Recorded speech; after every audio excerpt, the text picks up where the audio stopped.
వారి తాలూకా ఆలోచన విధానాన్ని ప్రజలకు చూపించాను. ఇంతకు మించి నేను చెప్పాల్సినటువంటి అవసరం లేదు. ఇంతకు మించి మళ్ళీ ఎవరన్నా మాట్లాడితే ఈసారి సౌండ్ ఇంతకంటే గట్టిగా ఉంటుంది, ఈసారి రీసౌండ్ వస్తుంది అనేటువంటి విషయాన్ని మరొకసారి ఈ సందర్భంగా తెలియజేస్తా ఉన్నా. Thank you.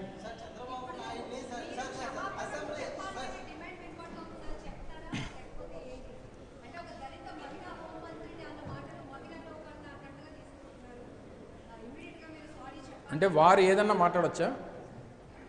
వారికి ఆ హక్కు ఏమైనా ఇచ్చారా? అసలు హోంమంత్రిని ఒక దళితుని తీసుకొని వచ్చి పెట్టాలనేటువంటి ఆలోచన ఎవరిది? ఎప్పుడన్నా తెలుగుదేశం పార్టీలో జరిగిందా?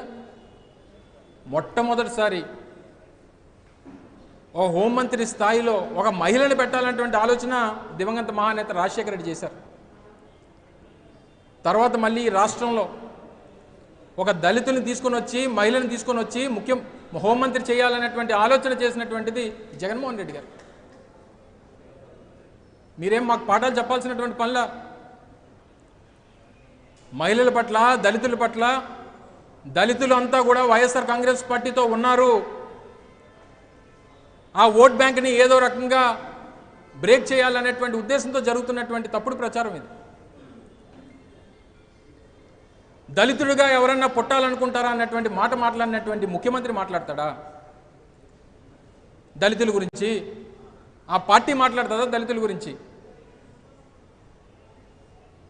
కోడలు మగబిడ్డను కట్టాలంటే అత్త వద్దంటుందా అని చెప్పి ఆడపిల్లల పుట్టుక కోసం మాట్లాడినటువంటి ఈ ముఖ్యమంత్రి ఆ రాజకీయ పార్టీ మాట్లాడుతుందా మహిళల గురించి? దయచేసి వారికి అర్హత లేదు అనేటువంటి విషయాన్ని దయచేసి ఇందులో మహిళా లోకాన్ని, దళితుల్ని దయచేసి ఇందులో తీసుకురావద్దు అనేటువంటి విషయాన్ని మరొకసారి కోరుతా ఉన్నా.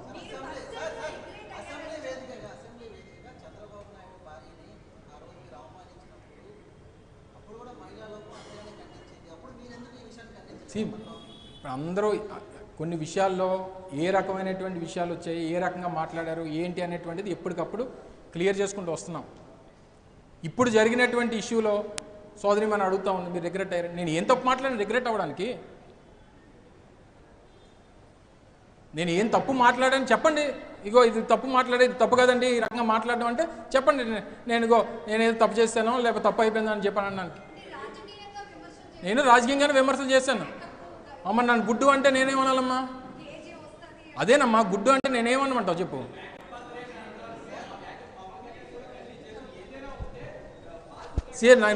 నేను మిస్ అయ్యాను కానీ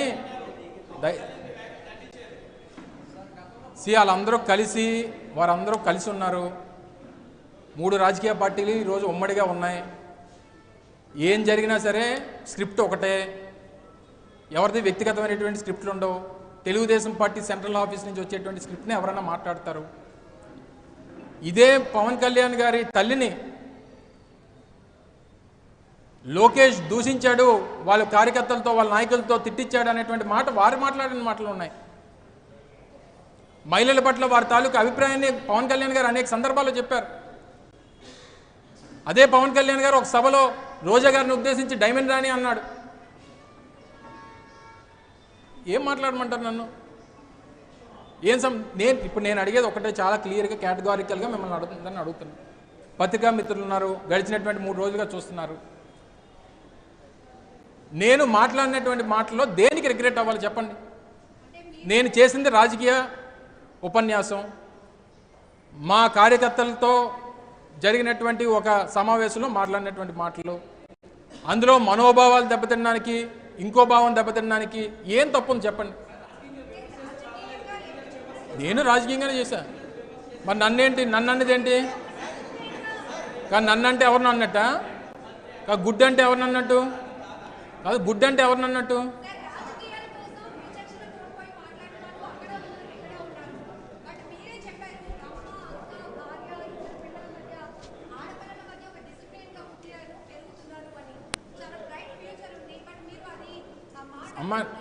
అమ్మ ఇందులో నేను తప్పు మాట్లాడలేదు రిగ్రెట్ అవ్వడానికి.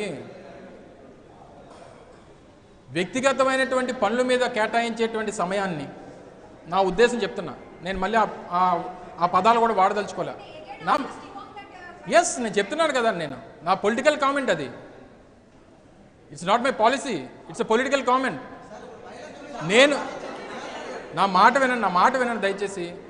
నా ఉద్దేశం అందులో నా ఉద్దేశం మీరు వ్యక్తిగతమైనటువంటి విషయాల మీద పెట్టేటువంటి సమయాన్ని మీ డిపార్ట్మెంట్ మీద పెడితే,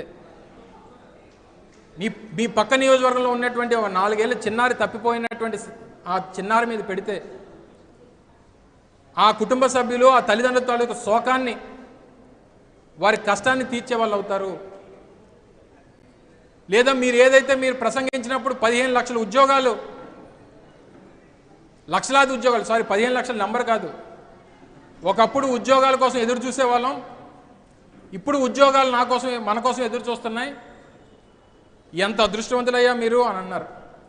చెప్పమనండి, ఆవిడ చెప్పిన తర్వాత ఎంతమందికి ఉద్యోగాలు ఇచ్చారు చెప్పమనండి. నేను చెప్పాను, మేడం గారి దగ్గర ఉద్యోగాలు ఉన్నాయంట, అందరూ వెళ్ళి అప్లికేషన్లు పెట్టుకుని అన్నాను నేను. ఆవిడ చెప్పిన మాట కదా, నేను చెప్పింది కాదు కదా.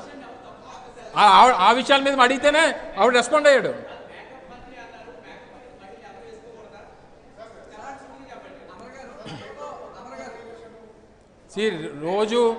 రోజు మీ ఇంట్లో ఆడవాళ్ళు, మా ఇంట్లో ఆడవాళ్ళు, లేకపోతే ఇంకొకరి ఇంట్లో ఆడవాళ్ళు వేసుకున్నటువంటి దాని గురించి అంటే నేను ఆ సబ్జెక్ట్ జోలికి వెళ్ళను. కానీ బాధ్యతాయుతమైనటువంటి పదవిలో ఉన్నటువంటి వ్యక్తులు వారు చేయాల్సినటువంటి పనులు మానేసి రాజకీయ విమర్శలకి వారు కట్టుబడి ఉంటున్నారు తప్ప ప్రజా సమస్యల్ని, లా అండ్ ఆర్డర్ ఇష్యూస్ని, డిపార్ట్మెంటల్ ఇష్యూస్ని దాని మీద శ్రద్ధ పెట్టి వాటిని ఆ క్రైమ్ రేట్ని ఏ రకంగా తగ్గించాలి, ఏ రకంగా అత్యాచారాలు తగ్గించాలి, ఏ రకంగా హత్యలు తగ్గించాలనేటువంటి దాని మీద పెట్టమని నా ఉద్దేశం.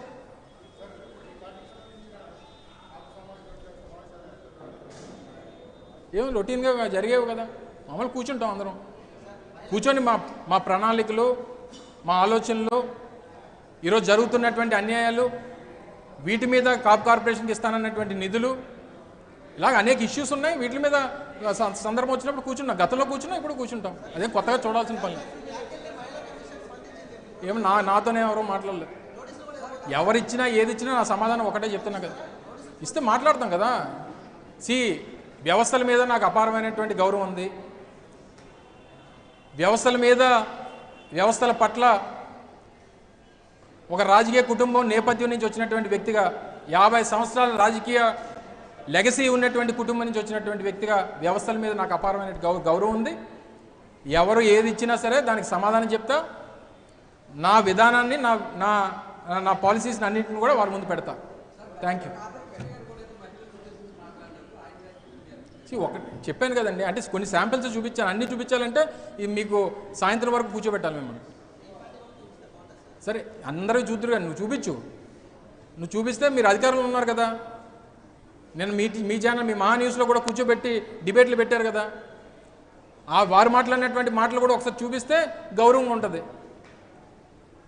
సో దయచేసి మరొకసారి మీ ద్వారా ఈ రాష్ట్రంలో ఉన్నటువంటి మహిళలందరికీ కూడా మరొకసారి తెలియజేస్తా ఉన్నా, నేను చేసినటువంటి వ్యాఖ్యలు మహిళా లోకంపై కాదు,